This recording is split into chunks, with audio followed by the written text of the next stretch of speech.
हाँ जी, एक बार फिर से आप सभी का बहुत बहुत स्वागत है परिपूर्णता क्लासेस के कोणी कक्षा में। चलिए, पर्यावरण प्रदूषण है, इसके बारे में पढ़ते हैं। पर्यावरण प्रदूषण मानवीय क्रियाओं के परिणाम स्वरूप उत्पन्न आपके उत्पादित द्रव, गैस, ठोस अवशिष्ट होते हैं जो कि पर्यावरण की गुणवत्ता को कम करते हैं। प्रदूषण के अनेक प्रकार हो सकते हैं। प्रदूषण के परिवित एवं विस्तृत होने के माध्यम के आधार पर प्रदूषण को विभिन्न प्रकारों से वर्गीकृत किया जा सकता है। जल प्रदूषण, वायु प्रदूषण, भू प्रदूषण और आपके ध्वनि प्रदूषण।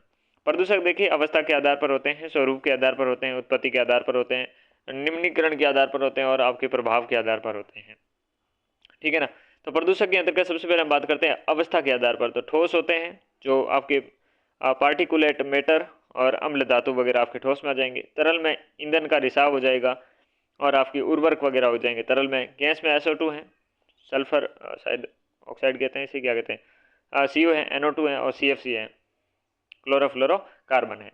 स्वरूप के आधार पर हो जाएंगे आपके प्राथमिक, जिसमें आपके अपने मूल स्वरूप में प्रदूषक फैलाते हैं, जैसे कि CO, CO2, DDT, VOC, PM, NOT, nitrogen oxide और NH3। ठीक है ना।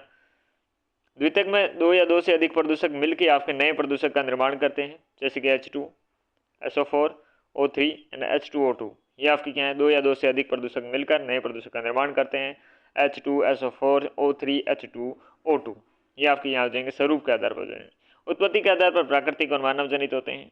निम्नीकरण के आधार पर आपके जैव निम्नीकरण, जैसे जैविक क्रियाओं द्वारा विघटित होने वाले प्रदूषक उदाहरणतः कागज हैं, मलमूत्र हैं। जैव अनिम्नीकरण है, जैसे कि आपके जैविक क्रियाओं द्वारा आपके विघटित नहीं होने वाले प्रदूषक उदाहरणतः प्लास्टिक हैं, धातुएं हैं, DDT है। ठीक है ना। जैव निम्नीकरण, ठीक है ना, जैविक क्रियाओं द्वारा विघटित होने वाले प्रदूषक उदाहरणतः कागज और मलमूत्र। जैव अनिम्नीकरण है, जैविक क्रियाओं द्वारा विघटित नहीं होने वाले प्रदूषक। ठीक है ना। ओके, जैसे प्लास्टिक हैं, धातुएं हैं, DDT हैं, ये क्या विघटित आपके नहीं होते हैं। प्रभाव के आधार पर देखिए, जल हैं, वायु हैं, भू हैं, ध्वनि हैं, ये आपके प्रभाव के आधार पर रहते हैं। जल, वायु, भू और ध्वनि, ये इन पे प्रभाव होता है। इन प्रभाव के आधार पर भी ये प्रकार है। जल प्रदूषक के अंतर्गत बात करते हैं, सबसे प्राकृतिक रूप से जल में अल्प मात्रा में निलंबित कण, कार्बनिक और अकार्बनिक पदार्थ आपके समाहित होते हैं। जब जल के इन पदार्थों की सांद्रता बढ़ जाती है तो जल प्रदूषण हो जाता है और वह उपयोग योग्य नहीं रहता है। ऐसी स्थिति में जल में स्वच्छ आपकी शुद्धिकरण की क्षमता जल को शुद्ध नहीं कर पाती है। प्रदूषण के जल प्रदूषण के कारण है प्राकृतिक कारण और मानव जनित कारण। प्राकृतिक में है अपरदन हो जाना, भू आपके संकलन है, पेड़ पौधों और जीवों के सड़ने गलने से, ज्वालामुखी उद्गार से है। वहीं आपके मानव जनित है, जिसमें घरेलू और औद्योगिक अपशिष्ट, कृषि अपशिष्ट और उर्वरक हैं, कीटनाशक है, जिन गैसें हैं, भारी धातुएं हैं, रसायन है, तेल रिसाव हैं आदि हो जाएंगी।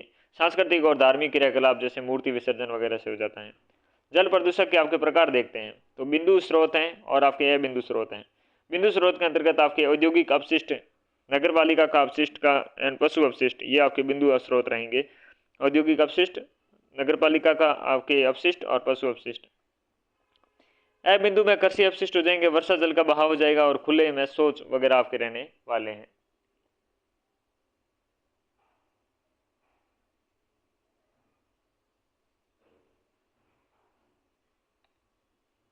ठीक है ना।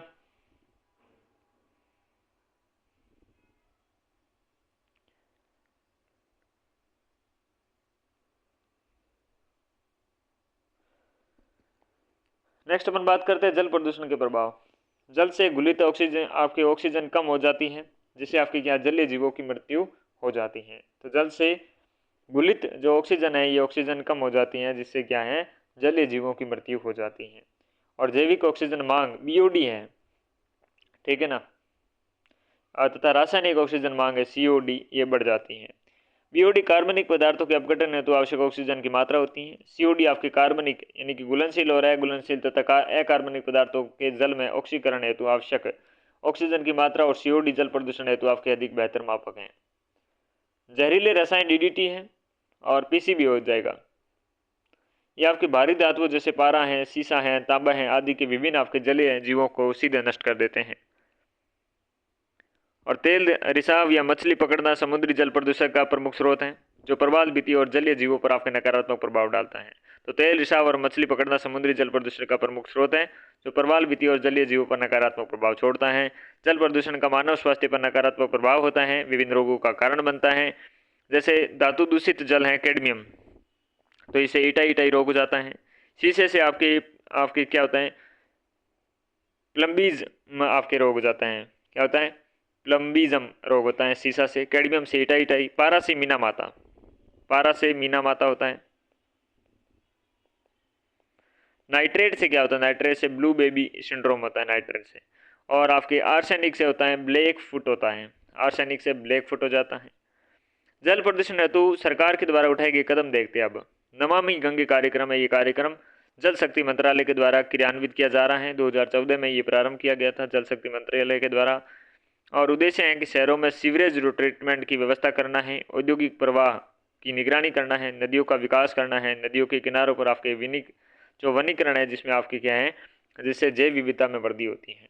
नदियों की तल की सफाई करना है। उत्तर प्रदेश, उत्तराखंड, बिहार, झारखंड में गंगा ग्राम का विकास करना है। नदी में किसी भी प्रकार के आपके पदार्थों में न डालना, भले ही वो किसी भी अनुष्ठान से संबंधित हो जिसमें आपके प्रदूषक को बढ़ावा मिलता है, इस संबंध में लोगों को जागरूकता पैदा करना, ये सारी चीज़ आपके इसके अंतर्गत रहने वाले हैं।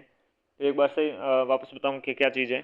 तो शहरों में सीवरेज ट्रीटमेंट की व्यवस्था कराएंगे, औद्योगिक प्रवाह की निगरानी करेंगे, नदियों का विकास करेंगे, नदियों के किनारों पर वनीकरण जिसमें जैव विविधता में वृद्धि होगी, नदियों के जल से तल की सफाई कराएंगे। उत्तराखंड और उत्तर प्रदेश, बिहार, झारखंड में गंगा ग्राम में आपके विकास करना, नदी में किसी भी प्रकार के पदार्थों को न डालना, भले वे किसी अनुष्ठान से संबंधित हो, इसमें प्रदूषण को बढ़ावा मिलता हो, संबंध में लोगों को जागरूकता बढ़ाना है। जल आपके प्रदूषण निवारण नियंत्रण अधिनियम 1974 है, ये संशोधन होता है 2024 में। केंद्रीय प्रदूषण नियंत्रण बोर्ड का गठन किया जाता है। केंद्रीय प्रदूषण नियंत्रण बोर्ड CPCB है, ये आपकी बात करें इसकी तो ये आपकी वायु एंड आपके प्रदूषण निवारण नियंत्रण अधिनियम 1981 के तहत आपकी शक्तियाँ प्राप्त हैं। CPCB आपके राज्य प्रदूषण नियंत्रण बोर्ड SPCB हेतु आपके मार्गदर्शन, सलाहकार और नियंत्रण का कार्य करता है। CPCB आपके विभिन्न जल प्रदूषकों हेतु मानक भी निर्धारित करता है। केंद्रीय प्रदूषण नियंत्रण बोर्ड CPCB, केंद्रीय प्रदूषण नियंत्रण बोर्ड ने उद्योगों के वर्गीकरण में संशोधन किया है।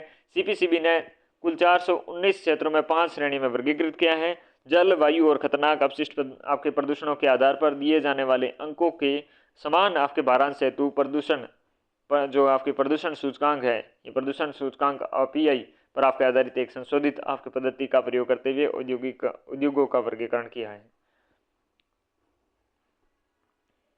PI आपके 80 है, 80 से ज़्यादा है तो आपकी क्या है, जिसमें आपके उदाहरण सीमेंट, ऑटोमोबाइल विनिर्माण आदि आपके इसके अंतर्गत रहने वाला है, जो रेड में आते हैं, ठीक है ना, ये रेड में आते हैं। और आपके प्रमुख रूप से 55 से लेकर 80 के बीच का मामला है, जिसमें ईंट के भट्टे हैं, ड्राई आपके सेल बैटरी का निर्माण है, ये ऑरेंज के अंतर्गत आते हैं। 25 से 55 के बीच के मामले हैं जिसमें ग्रीन है, जो कि आपके CD से लेकर DVD विनिर्माण, शीतलन संयंत्र आदि आपके ग्रीन के अंतर्गत आते हैं। वाइट 25 से कम है, जो कि आपकी क्या है, कार्डबोर्ड विनिर्माण है, मेडिकल ऑक्सीजन आदि हैं। ब्लू के अंतर्गत आपके आएंगे CPCB के नए फॉर्मूला पर आधारित है, जैसे नगर निगम, ठोस अपशिष्ट पदार्थ केंद्र और आपके सीवरेज उपचार आदि आपके इसके अंतर्गत रहने वाले हैं। तो red, orange, green, white, blue. Red PI आपके PL है, ये आपके 80 से लगभग ज़्यादा ही है। और सीमेंट, ऑटोमोबाइल इसके अंतर्गत आते हैं। 55 से 80 के बीच में ऑरेंज है, जिसमें ईंट भट्टे और आपके ड्राई सेल बैटरी निर्माण आदि हैं। ग्रीन में 25 से 55 का मामला है, जिसमें CD DVD विनिर्माण, शीतलन संयंत्र आदि हैं। वाइट के अंतर्गत आपके 25 से कम है तो कार्डबोर्ड विनिर्माण, मेडिकल ऑक्सीजन आदि हैं। ब्लू के अंतर्गत CPCB के नए फॉर्मूलों पर आधारित है, नगर निगम, ठोस अपशिष्ट प्रबंधन केंद्र और सीवरेज उपचार आदि। राष्ट्रीय नदी संरक्षण योजना के बारे में बात करते हैं। गंगा कार्य योजना 1985 के स्थान पर ये शुरू होता है, राष्ट्रीय नदी संरक्षण योजना। क्रियान्वयन पर्यावरण, वन और जलवायु परिवर्तन मंत्रालय है। उद्देश्य यही है कि प्रदूषित नदियों के किनारे बसे शहरों से प्रदूषण को नियंत्रित करना है, ठीक। राष्ट्रीय हरित आपके न्यायाधिकरण की बात करते हैं, जो कि स्थापना होती है 2010 में। NGT एक्ट 2010, नेशनल ग्रीन आपके ट्रिब्यूनल, राष्ट्रीय हरित न्यायाधिकरण, जिसका उद्देश्य है कि पर्यावरण संबंधी वादों का शीघ्र निपटान करना, 6 महीनों के अंदर किसी वाद का आपके निपटान करना। अध्यक्ष है जो सेवानिवृत्त न्यायाधीश है, जो कि आपके SC सुप्रीम कोर्ट का, या सेवानिवृत्त आपके CJ या HC। चीफ जस्टिस है किसका, हाई कोर्ट का, ठीक है ना। 10 से 20 सदस्य होंगे, न्यायिक सदस्य होंगे, 10 से 20 विशेषज्ञ होंगे। एनजीटी के तहत आपके क्षेत्राधिकार है जल अधिनियम 1974, वायु अधिनियम 1981, पर्यावरण संरक्षण अधिनियम 1986, वन संरक्षण अधिनियम 1980, जैव विविधता अधिनियम 2002, लोक दायित्व बीमा अधिनियम 1991, जैव विविधता अधिनियम 2002, वन संरक्षण अधिनियम 1980, पर्यावरण संरक्षण अधिनियम 1986, वायु अधिनियम 1981, जल अधिनियम 1974, जल अधिनियम 1974, वायु अधिनियम 1981, पर्यावरण संरक्षण अधिनियम 1986, वन संरक्षण अधिनियम 1980, जैव विविधता अधिनियम 2002, लोक दायित्व बीमा अधिनियम 1991। वायु प्रदूषण की बात करते हैं। वायुमंडल की एक निश्चित मात्रा में विभिन्न गैसों का सम्मिश्रण पाया जाता है। किसी एक या एक से अधिक गैस या प्रदूषकों की मात्रा अधिक होने पर वायु की गुणवत्ता घट जाती है, जैव विविधता के लिए हानिकारक हो जाती है। यही आपके क्या है, वायु प्रदूषण कहलाते हैं। वायु प्रदूषण के अंतर्गत बात करें, उनके प्रमुख स्रोतों की बात करें और वायु प्रदूषण में योगदान या फिर प्रभाव देखें तो कार्बन मोनोऑक्साइड को CO के नाम से जानते हैं अपने। कार्बन मोनोऑक्साइड कहते हैं। इसका स्रोत रहता है अध जला ईंधन होता है, वो धुक धुक के बनता है CO, यानी कि कार्बन मोनोऑक्साइड। वाहन हो गए, उत्सर्जन हो गया, औद्योगिक गतिविधियां हो गई। वायु प्रदूषण में योगदान और प्रभाव, रक्त में ऑक्सीजन की कर देते हैं कार्बन डाई मोनोऑक्साइड कमी। हृदय और मस्तिष्क पर असर डालता है carbon di monoxide. Sulphur dioxide के बारे में बात करते हैं, SO2 के बारे में। सल्फर डाइऑक्साइड ये जो कोयला और तेल का दहन होता है ना, इसके दहन से आपके बनता है ये SO2 सल्फर डाइऑक्साइड। और साथ ही में आपके थर्मल पावर प्लांट और रिफाइनरी से आपके SO2 बनता है। तो कोयला तेल का दहन है, थर्मल पावर प्लांट है, रिफाइनरी से SO2 बनते हैं। अम्लीय वर्षा होती है, इससे फेफड़ों की बीमारियां होती है, वनस्पति को नुकसान पहुंचता है सल्फर डाइऑक्साइड से। नाइट्रोजन ऑक्साइड के बारे में बात करते हैं तो वाहन उत्सर्जन और उर्वरक उद्योग से, पावर प्लांट से, इनसे आपके नाइट्रोजन ऑक्साइड निकलती हैं। स्मोक, धुंध आ जाती है, श्वसन रोग होते हैं इससे। ओजोन की जो परत है उसको नुकसान पहुंचता है नाइट्रोजन जो ऑक्साइड है इससे, जो आपके वाहन उत्सर्जन, उर्वरक उद्योग और आपके पावर प्लांट से निकलते हैं। पार्टिकुलेट मैटर के बारे में बात करें, ये मैटर आपके PM2.5 और PM10 है, जो वाहन के धुएं से, धूल के कणों से, निर्माण कार्य से, औद्योगिक उत्सर्जन से PM2.5 और आपके PM10, जो आपके श्वसन और हृदय रोग होते हैं, कैंसर का खतरा बढ़ता है और आपके दृश्य में कमी आती है, देखाई में क्या आती है, कमी आती है। O3 यानी कि ओजोन भूतल स्तर पर आपके, तो यहाँ पर आपके नाइट्रोजन ऑक्साइड और VOCs की सूर्य के प्रकाश में रासायनिक अभिक्रिया द्वारा, सूर्य के प्रकाश में जबकि आपकी रासायनिक प्रक्रिया होती है तो O3 ओजोन आपके निर्माण होती है, जो आँख, नाक और गले में जलन करती हैं, फेफड़ों पर प्रभाव छोड़ती हैं। आँख, नाक और गले में जलन और फेफड़ों पर प्रभाव ओजोन करती हैं। सीसा, PB के बारे में बात करते हैं। सीसा युक्त आपके पेट्रोल हैं, बैटरी उद्योग हैं, धातु उद्योग हैं। बैटरी उद्योग, धातु उद्योग, सीसा आपके युक्त पेट्रोल, ये आपके काम उत्पादन स्रोत बनते हैं। तंत्रिका तंत्र को नुकसान पहुंचाते हैं। बच्चों में मानसिक विकास की समस्या पैदा करते हैं PB, ठीक है ना। PB म्हणजे सीसा। वाष्पशील कार्बनिक यौगिक VOCs प्लस आपके नाइट्राइट, इससे आपके बनते क्या हैं, इससे आपके बनता है O3। क्या बनता है? O3। या आपके किसके, प्रकाश के रासायनिक अभिक्रिया के द्वारा, प्रकाश के, सूर्य के प्रकाश में, ठीक है ना। तो ये वाष्पशील कार्बनिक यौगिक हैं। ये पेंट, सॉल्वेंट, पेट्रोलियम उत्पाद, औद्योगिक गतिविधियों आदि इसके स्रोत हैं। इससे ओजोन निर्माण है, कैंसर जनक प्रभाव है, सिर दर्द हैं और चक्कर आना, ये सारे आपके प्रमुख रूप से रहने वाले हैं, ठीक है। बात करते हैं मीथेन की। CH4 है। ये आपके कृषि, धान के खेत है ना, कृषि यानी कि धान के खेतों से, पशुपालन से और आपके लैंडफिल से, जीवाश्म ईंधन उत्पादन से आपके प्रमुख रूप से इसका स्रोत माना गया है। कृषि, धान के खेत, पशुपालन, लैंडफिल, जीवाश्म ईंधन उत्पाद, ये आपके CH4 मीथेन, CH4 मीथेन का आपके उत्पादन होता है। ग्रीन हाउस गैस है ये मीथेन। CH4 है जो मीथेन है, CH ऑफ आपके, ये जलवायु परिवर्तन होता है, ओजोन के निर्माण की भूमिका निभाता है, ओजोन निर्माण की भूमिका, और ग्रीन हाउस गैस है। हाइड्रोकार्बन है, HCS है, जो पेट्रोलियम ईंधन का अपूर्ण दहन, औद्योगिक आपके उत्सर्जन और बायोमास जलाना। स्रोत क्या है? पेट्रोलियम ईंधन का अपूर्ण आपके दहन है, औद्योगिक उत्सर्जन है, बायोमास जलाना है। और इससे क्या है, स्मोक निर्माण होता है, कैंसर जनक प्रभाव होता है, सांस लेने में परेशानी होती है। फ्लाई ऐश के बारे में बात करते हैं, जो कोयला आधारित थर्मल पावर प्लांट हैं, उससे निर्माण आपकी निकलती है क्या, कोयला आधारित जो थर्मल पावर प्लांट है वहाँ से फ्लाई ऐश निकलती है। और मिट्टी जल प्रदूषण, फेफड़ों की बीमारी, भारी धातु विषाक्तता। तो मिट्टी जल आपके प्रदूषण, फेफड़ों की बीमारी, भारी धातु विषाक्तता आपके इसे उत्पन्न होती है। एरोसोल है, एरोसोल आपके एरोसोल में सीसा है, आर्सेनिक है, कोबाल्ट है, कॉपर है जैसी भारी धातुएं पाई जाती हैं। तो एरोसोल में आपके सीसा, आर्सेनिक, कोबाल्ट, कॉपर जैसी भारी धातुएं पाई जाती हैं। स्रोत देखें तो धूल है, ज्वालामुखी है, औद्योगिक उत्सर्जन है, समुद्री लवण है, ये एरोसोल के आपके स्रोत रहने वाले हैं। सूर्य की विकिरणों में बदलना और जलवायु पर प्रभाव डालना, श्वसन के रोग हैं, श्वसन के रोग उसमें होता है एयरसोल से। फोटोकेमिकल स्मॉग है, तो ये आपके नाइट्रोजन ऑक्साइड एंड हाइड्रोकार्बन की सूर्य की रोशनी में, हाइड्रोकार्बन है और NOx की आपकी जो नाइट्रोजन ऑक्साइड के बीच में जो अभिक्रिया होती है सूर्य की उपस्थिति में, उसे फोटोकेमिकल स्मोक बनता है, जो आंख में जलन करता है, सांस में तकलीफ आती है, फसल की आपके नुकसान करता है। इंडोर प्रदूषक के बारे में बात करें जिसमें बायोमास ईंधन है जैसे लकड़ी और गोबर, तंबाकू, धुआं, रसोई गैस, पेंट, कीटनाशक, ये इसके आपके स्रोत हैं। श्वसन रोग होती है, एलर्जी होती है, कैंसर का खतरा बढ़ता है, बच्चों और बुजुर्गों का अधिक प्रभाव पड़ता है किससे? इंडोर प्रदूषक से।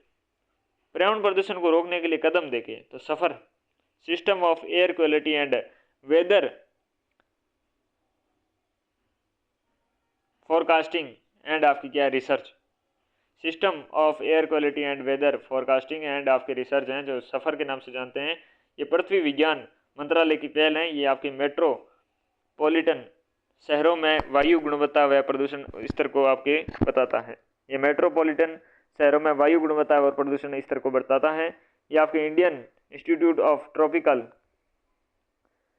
मेट्रोलॉजी पुणे द्वारा आपकी विकसित किया गया है, जो कि वायु की गुणवत्ता और प्रदूषण स्तर को बताता है। सफ़र, राष्ट्रीय वायु गुणवत्ता निगरानी कार्यक्रम केंद्रीय प्रदूषण नियंत्रण बोर्ड की पहल है। 28 राज्य, 6 केंद्र शासित प्रदेशों और 300 शहरों को कवर करता है राष्ट्रीय वायु आपके गुणवत्ता निगरानी कार्यक्रम।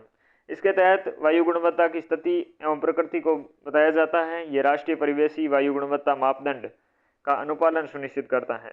ये आपकी क्या है? राष्ट्रीय परिवेशी वायु गुणवत्ता मापदंड का अनुपालन सुनिश्चित करता है। ये राष्ट्रीय परिवेशी वायु गुणवत्ता मापदंड का अनुपालन सुनिश्चित करता है। नाकूस के बारे में NAA की QS में बात करें तो 12 प्रदूषक शामिल हैं। आपके सल्फर डाइऑक्साइड है, नाइट्रस डाइऑक्साइड हो जाएगी, PM आपके 2.5, PM10, ओजोन हो जाएगी, सीसा हो जाएगा, CO हो जाएगी, NH3 हो जाएगा, बेंजीन हो जाएगी और बेंजोपाइरीन हो जाएगा, ऑर्सेनिक हो जाएंगे और निकल इसके अंतर्गत आपके NAAQS में आपके शामिल रहने वाली है। वायु गुणवत्ता आपके प्रबंधन आयोग CAQM आपके एक्ट 2021 के तहत स्थापित हैं। वायु गुणवत्ता प्रबंधन आयोग। NCR राष्ट्रीय राजधानी क्षेत्र और आसपास के क्षेत्र में प्रदूषण नियंत्रण करना इसका प्रमुख कार्य है। ये आपके वायु प्रदूषण करने वाली गतिविधियों को नियंत्रित कर सकता है। यह आयोग आपके सर्वोच्च न्यायालय द्वारा स्थापित पर्यावरण प्रदूषण रोकथाम और नियंत्रण प्राधिकरण को प्रतिस्थापित करता है। वायु प्रदूषण नियंत्रण अधिनियम 1981 आता है। ये 1972 के स्टॉकहोम मानव पर्यावरण सम्मेलन के तहत उत्तरदायित्व के रूप में अधिनियम लाया गया। 1972 के स्टॉकहोम मानव पर्यावरण सम्मेलन के आपके उत्तरदायित्व में 1987 में ध्वनि प्रदूषण को भी आपके अधिनियम में शामिल किया गया। किसको? ध्वनि प्रदूषण को।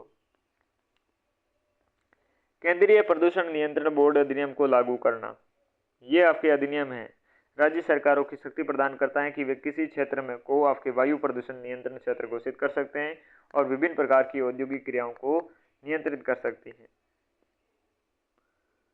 केंद्रीय प्रदूषण नियंत्रण बोर्ड अधिनियम को लागू करता है और यह अधिनियम राज्य सरकारों को आपकी शक्ति प्रदान करता है कि वे किसी क्षेत्र को वायु प्रदूषण नियंत्रण क्षेत्र घोषित कर सकती हैं तथा विभिन्न प्रकार की औद्योगिक क्रियाओं को नियंत्रित कर सकती हैं। विश्व वायु गुणवत्ता रिपोर्ट 2024 में संस्करण में 7वां संस्करण आता है। जारी IQ एयर स्विस एयर आपके टेक्नोलॉजी फर्म है जारी करता और प्रमुख निष्कर्ष निकला केवल 7 देशों में WHO की वार्षिक औसत PM 2.5 गाइडलाइन की पूरा किया है। केवल 7 देशों ने। और आपके ओशनिया विश्व का सबसे स्वच्छ देश है, स्वच्छ क्षेत्र है ओशनिया, ठीक है ना। देश देखे चार्ट पहले पे है, बांग्लादेश नंबर 2 पे है विश्व के सर्वाधिक प्रदूषित क्षेत्र में। तो आपके खुश होने की जरूरत नहीं है। भारत भी 5वें नंबर पे है, लेकिन बांग्लादेश 2 पे है, चार्ट फर्स्ट में है। विश्व के सर्वाधिक 20 प्रदूषित शहरों में 13 भारतीय शहर हैं। वाह रे वाह। दिल्ली विश्व का सर्वाधिक प्रदूषित शहर माना जाता है। वाह रे वाह। एक बार अगेन। ध्वनि प्रदूषण के बारे में बात करते हैं। विभिन्न स्रोतों में उत्पन्न ध्वनि मानव की सहनीय सीमा से अधिक और असहज होना ध्वनि प्रदूषण कहलाता है। विभिन्न प्रकार की प्रौद्योगिकी अन्वेषणों के चलते हाल ही में वर्षों में ध्वनि प्रदूषण एक गंभीर समस्या बनकर उभरा है। ध्वनि प्रदूषण के प्रमुख स्रोत विविध उद्योग हैं, मशीनीकृत निर्माण है, तोड़फोड़ कार्य हैं, तीव्र चालित आपके मोटर वाहन हैं, वायुयान इत्यादि हैं। इनमें आपके सायरन हैं, लाउड स्पीकर हैं, फेरी वाले हैं, सामुदायिक आपके जो सामुदायिक गतिविधियों से जुड़े विभिन्न उत्सव संबंधी कार्यों में होने वाली आवधिक किंतु प्रदूषण करने वाले शोर को भी जोड़ा जा सकता है। ध्वनि प्रदूषण के स्तरों को आपके डेसिबल में मापा जाता है। ठीक है ना। ध्वनि प्रदूषण न केवल मनुष्य पर बल्कि पादपों और जीवों पर भी प्रभाव डालता है। ठीक है। और मानव में ये सुनने की कार्य क्षमता की कमी आती है, मानसिक रोगों का कारण बनती है। भारत में ध्वनि प्रदूषण का नियंत्रण वायु प्रदूषण निवारण नियंत्रण अधिनियम 1981 के तहत किया जाता है। अधिनियम के प्रयोग करते हुए सरकार अपनी ध्वनि प्रदूषण 2020 जारी किए हैं। मृदा प्रदूषण की बात करते हैं। मृदा की गुणवत्ता में उत्पादकता की नकारात्मक रूप से प्रभावित करने वाला कोई भी प्राकृतिक और मानव जनित पदार्थ का भूमि में मिलना मृदा प्रदूषण का कहलाता है। मृदा प्रदूषण के कारण में रसायनों का प्रयोग है। कृषि कार्यों के लिए यूरिया है, डीडीटी है, उद्योग उत्पादन आपके प्लास्टिक है, कपड़ा है, चमड़ा है, आपके असंधारणीय कृषि है जिसमें लवणीय जल का उपयोग करना है, मृदा का अपरदन होना है। नगरीय अपशिष्ट में देखें तो घरेलू और व्यावसायिक अपशिष्ट जैसे धातु हैं, कांच है, प्लास्टिक हैं, खाद्य पदार्थ आदि आपके नगरीय अपशिष्ट हैं। रेडियो एक्टिव अपशिष्ट हो गए जैसे परमाणु हथियार हो गए, परमाणु ऊर्जा संयंत्र हैं, इससे भी आपके खराबी हो रही है।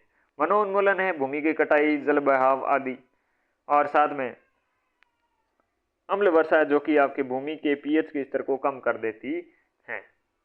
मृदा प्रदूषण के प्रभाव देखें तो पादपों, जीवों और मनुष्य में रोगों का प्रसार हो रहा है। उदाहरणतः मनुष्य में टीटेनस है, आंत्र का ज्वर है, पशुओं में आपके एंथ्रेक्स आदि हैं। कृषि उत्पादकता और वन उत्पादकता में कमी होती है। कृषि उत्पादकता में पोषक तत्वों की कमी होती है।